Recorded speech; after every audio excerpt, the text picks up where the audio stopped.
벌들이 수고를 해서 꿀을 모아 놓으면 정작 자기는 먹지도 못하고 사람들이 꿀을 빼앗아 갑니다. 그래도 벌은 원망하지 않고 계속 꿀을 모으면서 바쁘게 아주 신나게 살아갑니다. 사람들은 동분서주하면서 재산을 모으기 위해 평생을 수고합니다. 그런데 제대로 한번 써보지도 못하고 죽고 나면 그 재산을 쓰는 사람은 다 따로 있죠. 새가 살아있을 때는 개미를 잡아먹습니다. 그런데 새가 죽으면 개미가 새를 먹습니다. 한 나무가 잘려서 100만 개의 성냥개비를 만듭니다. 그런데 100만 그루의 나무의 숲을 다 태우는 데는 사실 성냥개비 하나만으로도 충분한 것이죠. 우리는 현실을 바라보는 관점을 바꾸는 것이 필요합니다. 조지 모리슨이 쓴 영광의 두루마기라는 책에 보면 이런 글이 있습니다. 옷이 날개이듯 인간의 생각은 현실에 입히는 옷이다. 똑같은 사람인데 그 사람에게 어떤 옷을 입히느냐에 따라서 사람이 달라 보이는 것이죠. 그래서 옷이 날개다, 그런 말이 있습니다. 이처럼 똑같은 현실을 바라보면서 어떤 생각의 옷을 그 현실에 입히느냐에 따라서 그 현실은 완전히 달라지는 것이죠. 감사하는 생각의 옷을 그 현실에 입히면 그 현실은 감사한 현실이 됩니다. 반면에 불평불만의 생각의 옷을 그 현실에 입히게 되면 그 현실은 불평불만의 현실이 되고 마는 것이죠. 시편 50편 23절에 보면 감사로 제사를 드리는 자가 나를 영화롭게 하나니 그의 행위를 옳게 하는 자에게 내가 하나님의 구원을 보이리라 말씀했습니다. 힘든 자리에서도 우리가 늘 감사하면 하나님께 영광이 되고 하나님이 기뻐하십니다. 또 감사하는 자에게 영과 육의 모든 문제가 해결되는 구원의 길이 활짝 열려지게 되는 것입니다. 오늘 본문 말씀에 보면 정말 감사할 수 없는 상황에서도 진정한 감사의 신앙을 보여주는 한 여인을 보게 됩니다. 그녀는 바로 레아이죠. 창세기 28장 말씀을 읽어보면 야곱은 형 에서와 아버지를 속이고 장자의 축복을 가로챘습니다. 그리고 형의 보복이 두려워서 외삼촌 라반의 집으로 야반 도주를 하게 됩니다. 야곱은 외삼촌의 집에서 열심히 일을 하면서 외삼촌을 잘 섬겼습니다. 외삼촌 라반은 비록 조카이지만 너무나 성실하게 열심히 일을 잘 하니까 야곱에게 품삯을 주려고 했습니다. 그때 야곱이 기뻐하면서 그동안 숨겨두었던 자기 속마음을 드러내죠. 외삼촌, 사실은 제가 외삼촌의 둘째 딸 라헬을 사랑합니다. 그 딸을 제 아내로 주시면 다른 거 바라지 않고 제가 7년 더 외삼촌을 위해서 머슴살이를 하겠습니다. 외삼촌에게는 두 딸이 있었습니다. 첫째 딸은 레아이고 둘째 딸은 라헬이에요. 17절에 보면 언니 레아는 시력이 약하고 동생 라헬은 곱고 아름다웠다고 기록하고 있습니다. 우리 성경에 보면 레아가 시력이 약하다 그렇게 번역되어 있어요. 그런데 영어 성경에 보면 부드러운 눈으로 그렇게 표현을 하고 있습니다.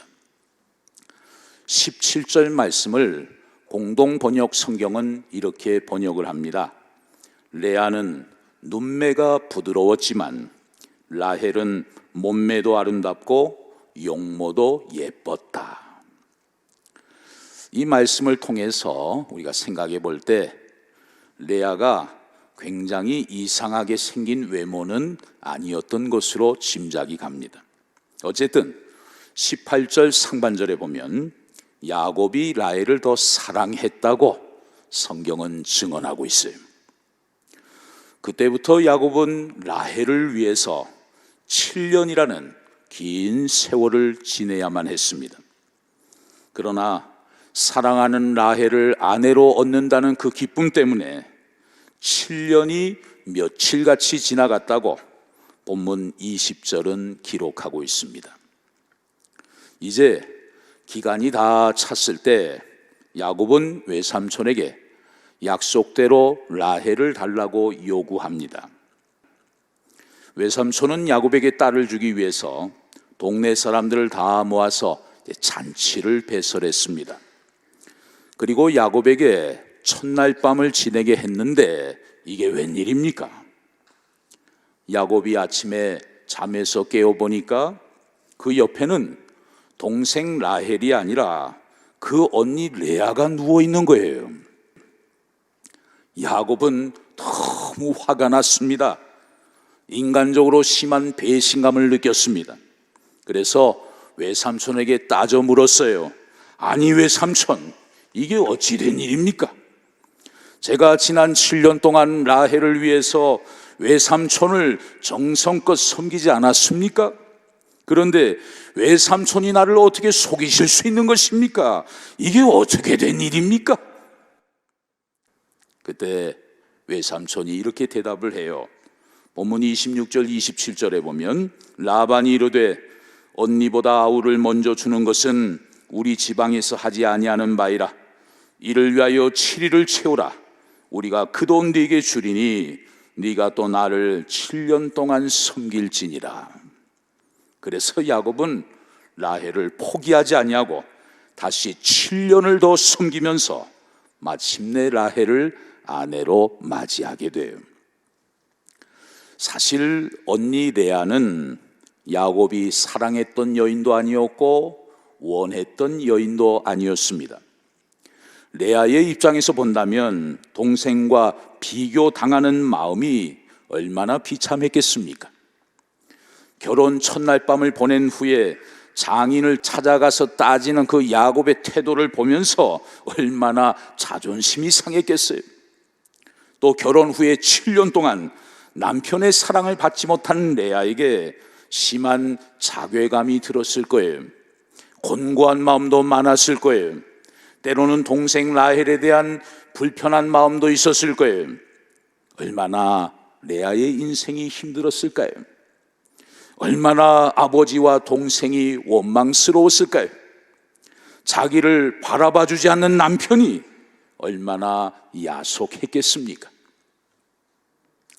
여러분, 오늘 본문의 레아의 모습이 지금 우리의 모습은 아닌지 한번 생각을 해보게 됩니다. 우리는 인생을 살아가는 동안 때때로 가정에서, 생업의 현장에서, 그리고 인간 관계 속에서 힘들고 어려운 일들을 많이 경험하면서 살아갑니다. 주변의 가정들을 살펴보면 남편과 아내가 이름만 부부이지 마음으로는 벌써 남남이 돼서 슬픔의 눈물을 흘리며 살아가는 배우자들이 많이 있는 것을 보게 돼요. 또 직장에서, 생업의 현장에서 일을 하다 보면 자존심이 상하는 일들을 경험할 때가 많이 있는 것이죠. 그런데도 가족들의 생계를 위해서, 자식들을 좀 더 좋은 환경에서 공부시키기 위해서 참고 참으면서 마음의 눈물을 흘리며 살아가는 가장들이 참 많이 있습니다. 그리고 인간관계 속에서 아픔과 상처를 경험할 때도 있어요. 나의 내면의 가치가 아니라 겉으로 보이는 외적인 것들로 평가절하됨으로 인해서 실망하며 좌절을 경험할 때도 많이 있는 것입니다.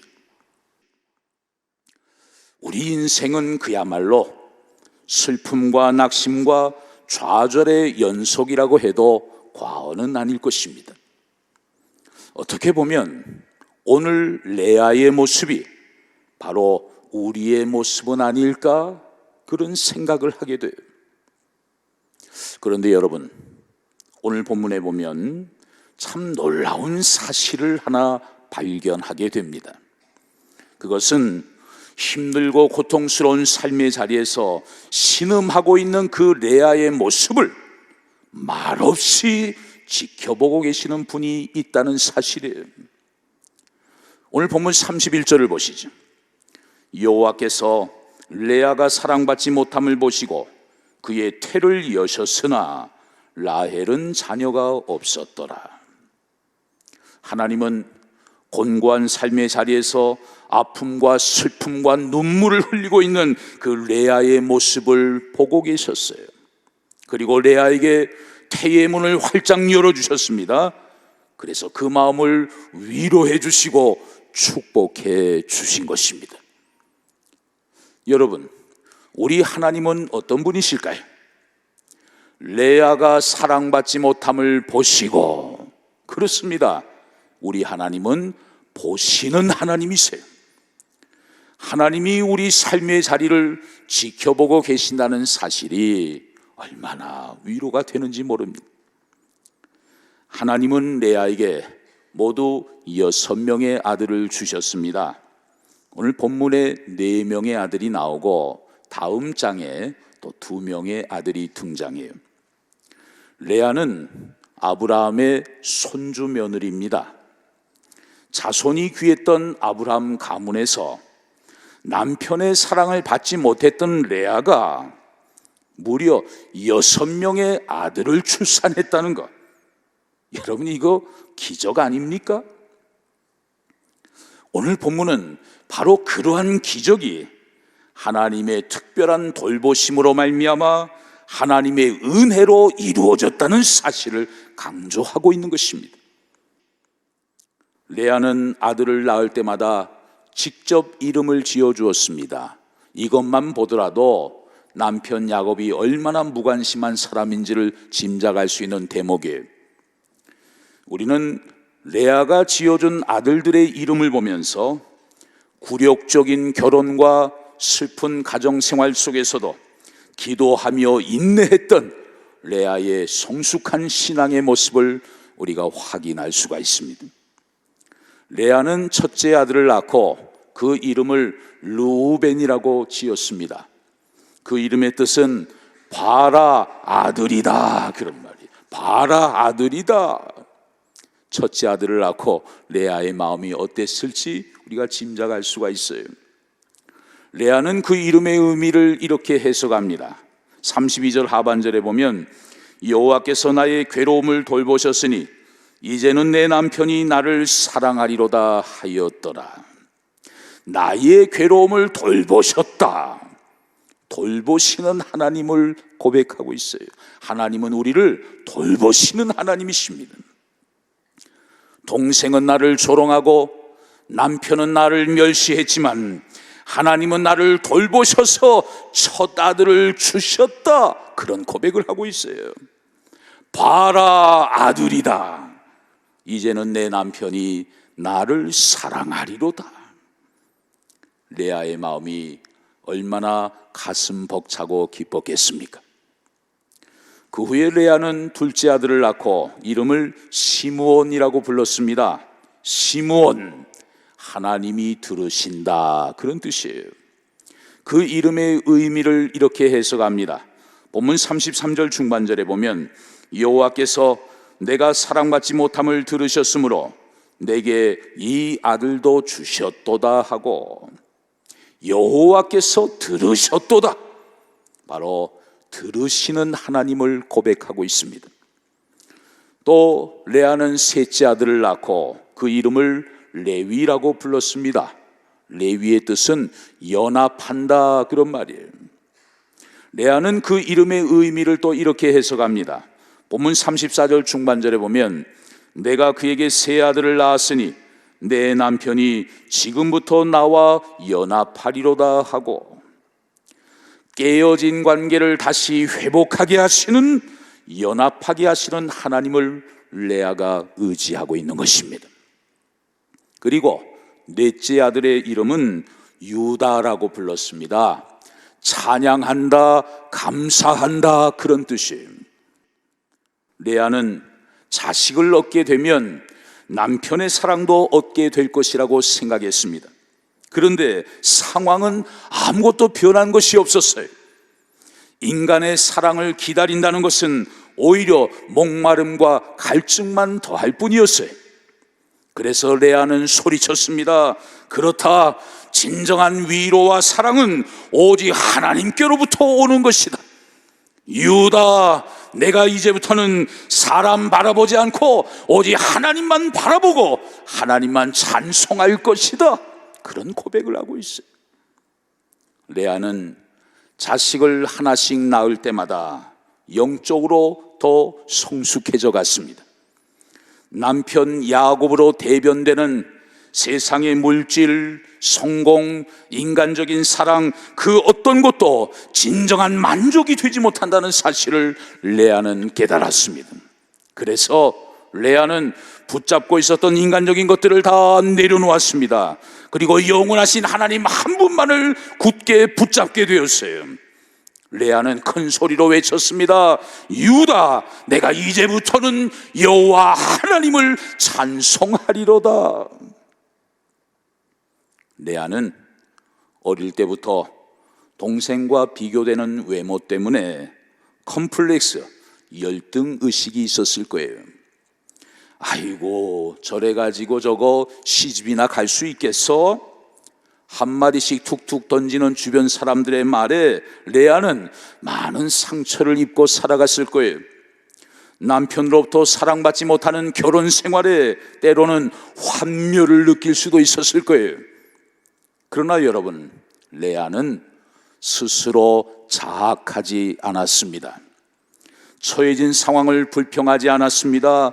누구도 원망하지 않았습니다. 사람들을 붙잡고 따지고 하소연했다는 그런 얘기를 성경에서 찾아볼 수가 없어요.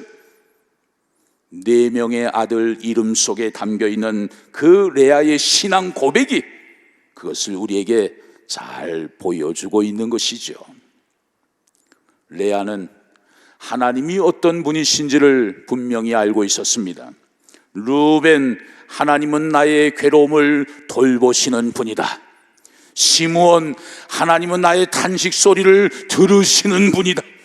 레위, 하나님은 깨지고 상한 관계를 다시 회복시키시는, 연합하시는 분이다. 그래서 레아는 결단합니다. 유다, 내가 이제부터는 하나님을 찬송하고 하나님께 감사할 것이다. 할렐루야. 레아는 어떤 상황 속에서도 하나님만을 의지하는 참 믿음의 사람이었습니다. 아무리 힘들어도 끝까지 참고 견디는 인내의 사람이었습니다. 회복하게 하실 하나님의 은혜를 끝까지 기다리면서 그 하나님을 찬송하고 하나님께 감사하는 소망의 사람이었습니다. 그래서 레아는 동생 라헬을 미워하지도 않았고 남편 야곱을 공격하지도 않았던 거예요. 여러분, 어떤 경우에도 사람을 공격하지 마십시오. 그건 못난 사람들이나 하는 행동이에요. 원수는 누가 갚습니까? 하나님이 갚아주시는 거예요. 사람을 공격하고 감정을 추스르지를 못하고 생각나는 대로 말을 다 해버리고 그렇게 해서는 하나님의 은혜와 사랑을 결코 받을 수가 없습니다. 늘 철부지처럼 사람의 위로와 보상에 너무 매달리지 마십시오. 진정한 위로는 하나님만이 주실 수 있습니다. 가까운 사람으로부터 기대했던 사랑이 돌아오지 않을 때가 있어요. 그때 실망하지 마십시오. 오히려 하나님께로 나아가십시오. 참된 사랑은 하나님께만 있기 때문입니다. 하나님은 슬픔과 탄식 속에서도 하나님만을 의지하는 레아를 돌보셨습니다. 그리고 끝까지 믿음으로 인내했던 레아에게 은혜를 베풀어 주셨어요. 그리고 그 불행한 여인 레아를 결국 역전의 주인공으로 만들어 주신 것입니다. 하나님이 레아에게 어떤 은혜를 베풀어 주셨을까요? 그 구체적인 모습을 한번 보실까요? 첫 번째로 라헬과 레아의 인생, 그 마지막 모습을 보아야 합니다. 먼저 동생 라헬은 야곱과 온 가족이 고향으로 돌아갈 때 창세기 35장 19절에 보면 베들레헴 길에서 출산을 하다가 거기서 세상을 떠납니다. 길에서 객사를 하는 거예요. 반면에 레아는 어디에서 장사됩니까? 창세기 49장 31절에 보면 조부 아브라함과 사라가 장사된 곳, 아버지 이삭과 리브가가 묻혀 있는 곳, 바로 그 선조들의 묘지에 레아가 영광스럽게 장사되었습니다. 하나님은 레아의 마지막을 축복해 주신 거예요. 두 번째로 하나님은 레아의 아들들을 통해서 레아를 위로해 주셨습니다. 특별히 셋째 아들 레위는 성직을 감당하는 제사장 가문의 조상이 되게 하셨습니다. 그리고 넷째 아들 유다는 이 땅에 오신 예수 그리스도의 조상이 되는 엄청난 영광을 얻게 되었습니다. 이 모든 것은 끝까지 하나님만을 신뢰하고 인내하며 하나님께 감사하며 나아갔던 한 여인, 그 레아에게 베풀어 주신 하나님의 진정한 축복이었던 것이죠. 사랑하는 성도 여러분, 지난 상반기를 마무리하면서 오늘 여러분의 삶의 모습은 어떻습니까? 하나님의 말씀을 쫓아서 정말 범사에 감사하는 삶을 살아가고 계십니까? 아니면 감사는커녕 원망과 불평의 제목들로 가득 차 있지는 않습니까? 나를 힘들게 한 그 누구 때문에 미움과 증오의 삶에서 벗어나지 못하고 여전히 불행한 삶을 이어가고 있는 것은 아닙니까? 사랑받지 못했던 가련한 여인 레아, 그러나 그 누구도 원망하지 않고 하나님만을 바라보면서 끝까지 참고 인내했던 레아, 그 여인을 돌봐주시고 두르시고 연합하게 하시고 마침내 찬송하게 하신 그 자비로우신 하나님이 오늘 우리의 하나님이 되시는 줄로 믿습니다. 우리가 레아의 믿음과 감사의 신앙을 본받아 살아가게 된다면 레아의 마지막을 아름답게 하시고 그 후손을 복되게 해주신 하나님께서 우리의 마지막도 아름답게 하시고 우리 후손들의 장래도 반드시 복되게 하실 줄로 믿습니다. 레아에게 베풀어 주신 그 하나님의 놀라운 은혜와 축복이 오늘 예배드리는 여러분 모두에게도 충만히 임하게 되시기를 주의 이름으로 축원합니다.